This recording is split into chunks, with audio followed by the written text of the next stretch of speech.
তো বস আজকের ভিডিওটা খুবই ইন্টারেস্টিং হতে চলেছে, কারণ চ্যাম্পিয়ন ট্রফি জেতার পর শুরু হতে যাচ্ছে এবার আইপিএল 2025। আর এই আইপিএল 2025-এর প্রথম খেলা কিন্তু আরসিবি ভার্সেস কেকেআর এর রাখা হয়েছে। তাই আজকের এই ভিডিওর মাধ্যমে জানবো যে গতবারের চ্যাম্পিয়ন দল কেকেআর ও এখনো পর্যন্ত একবারও কাপ না পাওয়া দল আরসিবি, এই দুজনেরই প্লেইং 11 কেমন হতে চলেছে। যেহেতু প্রথম খেলা, তাই কতটা হাড্ডি দল নিয়ে দুটো দলই মাঠে নামতে চলেছে সেটাই দেখবো এই ভিডিওর মাধ্যমে। এছাড়া জানবো যে এই বছর আইপিএল খেলাগুলি কোথায় দেখতে পাবে তোমরা, আর কবে থেকেই বা আইপিএল 2025 চালু হতে যাচ্ছে, এই সব কিছু জানতে চলেছি আজকের এই ভিডিওর মাধ্যমে। তাই ভিডিওটা একটুও না টেনে প্লিজ শেষ পর্যন্ত দেখো। আর তুমিও যদি ব্যাট বল খবর চ্যানেলে নতুন হয়ে থাকো বন্ধু, তাহলে আমাদের চ্যানেল ব্যাট বল খবরটিকে অবশ্যই সাবস্ক্রাইব করে দিও, কারণ আমরা আইপিএল এর সব ধরনের খবর এই চ্যানেলের মাধ্যমে নিয়মিতই নিয়ে এসে থাকি। আর ভিডিও শুরু করার আগে বন্ধু কমেন্ট করে জানিয়ে দিও যে তুমি আইপিএল এ এবছর কোন দলকে সাপোর্ট করবে।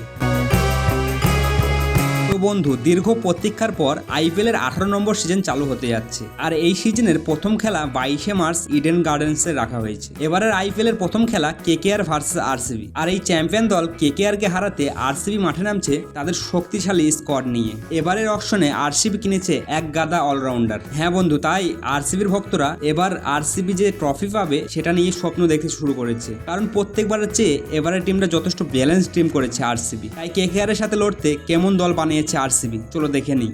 এবারের আইপিএলে আরসিবি মাত্র 4টি ব্যাটসম্যান রাখতে চলেছে দলে। বিরাট কোহলি, ফিল সল্ট, রজত পাটিদার ও জিতেশ শর্মা। বিরাট কোহলি যেহেতু আছে, তাই ওপেনিং হিসাবে বিরাট কোহলি ও ফিল সল্টকে আমরা দেখতে পাবো আরসিবির হয়ে। এছাড়া দলের নতুন অধিনায়ক রজত পাটিদারকে আমরা ওয়ান ডাউনে ব্যাটে আসতে দেখতে পারি। এছাড়া জিতেশ শর্মাকে আমরা মূলত ফিনিশারের দায়িত্বে দেখতে পারি। আর দলে থাকবে বেশ কয়েকটি অলরাউন্ডার, যেমন Liam Livingstone, Kunal Pandya, Tim David, Swapnil Singh, এই 4 জন আমরা অলরাউন্ডার হিসাবে দেখতে পারি। আর সাথে থাকবে 3 জন দুর্ধর্ষ bowler, Bhuvneshwar Kumar, George Hazlewood ও ইয়াস দয়াল।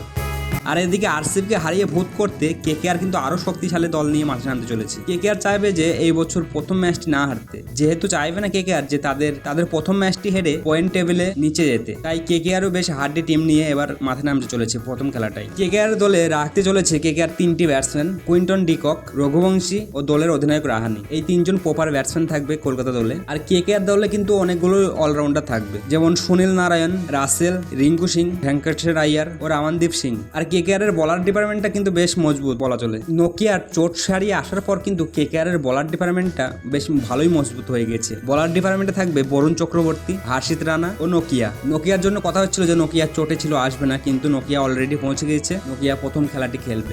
আর এবারের আইপিএল কোথায় দেখতে পাবে? এবারে আইপিএল দেখতে গেলে আর ফ্রিতে দেখা যাবে না, কারণ এবারের আগে আমরা জিও সিনেমার মাধ্যমে হয়তো আইপিএল দেখেছিলাম মোবাইলে, কিন্তু এবারে একটি নতুন অ্যাপ লঞ্চ হয়েছে জিও হটস্টার নামে। আর এই অ্যাপের মাধ্যমে আইপিএল খেলা দেখতে পাবে, কিন্তু সম্পূর্ণ ফ্রিতে নয়। তার জন্য 149 টাকা রিচার্জ করতে হবে, তারপর আইপিএলটা দেখতে পাবে।